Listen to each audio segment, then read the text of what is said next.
Yo, what's going on guys, HyperX here and welcome back to another Division video, and of course the usual weekly vendor reset video. Now I do apologise that this is considerably later than usual. I've been out all day recording some stuff for you guys that will be going on the channel in the next kind of week or so do keep your eyes peeled for that, but that is also the reason that this is late. But I still wanted to get this video out so that I can kind of share whether or not any of the items here are worth purchasing. So as always, if you do enjoy this, you do find it helpful, then a like would be super appreciated. Comment down below if you have any questions, but let's get started. So, DZ-02, you have stamina gloves, firearms mask, stamina holster, and firearms backpack.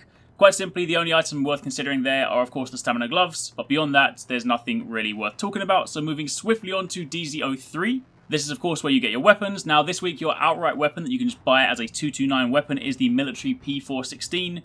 It comes with stable, destructive, and unforgiving, but stable is being removed from the game in 1.4.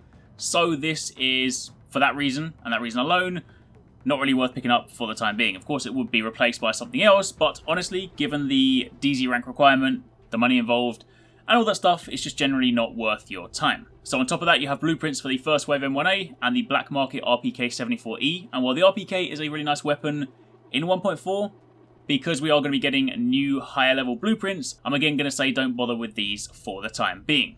So moving swiftly on from there to DZ-04, you have a firearms gear mod and an electronics gear mod, both of which are safe to purchase, while yes, again, there will be level 33 gear mods in 1.4. These are still safe to have because level 32 gear mods are still going to be great at the beginning of 1.4. You will of course replace them in time, but these are generally speaking a safe thing to purchase.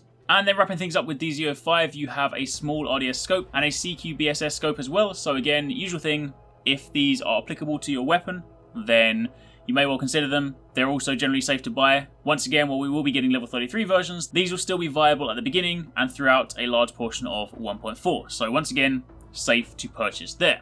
So jumping out the dark zone, now taking a stop at the base of operations. First things first, we have a hunting M44 and a classic M44 carbine. The hunting M44 has dominant, brutal, and commanding, and while individually some of those skills aren't too bad, they're not really that great on this weapon. So moving over to the other option, the classic M44 carbine. This has Ferocious, Proficient, and Provident, and while I'm personally not a massive fan of Proficient and Provident, they do have some nice synergy together, and in the context of a M44, given the small magazine, they can have some utility. So, of the two weapons available, this is the better option, but generally speaking, still not one that I would necessarily go out of my way to purchase. So moving down to the terminal, we have a first wave P45 and a black market RPK 74E. The P45 has Expert and Dominant, so not even going to waste your time there. Don't consider it, it's just a waste of your credits, money, and time.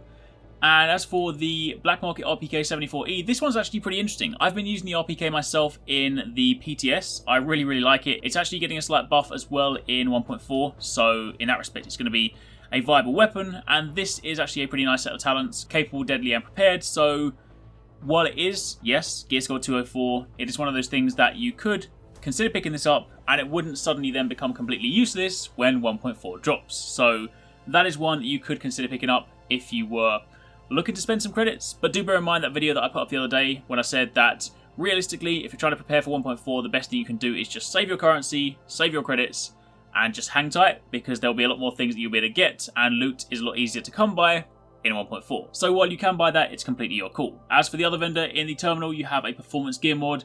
Once again, safe to buy. In fact, I would encourage that you buy it because a blueprint for this is going to be very useful come 1.4 when performance gear mods are actually something you're going to want to have.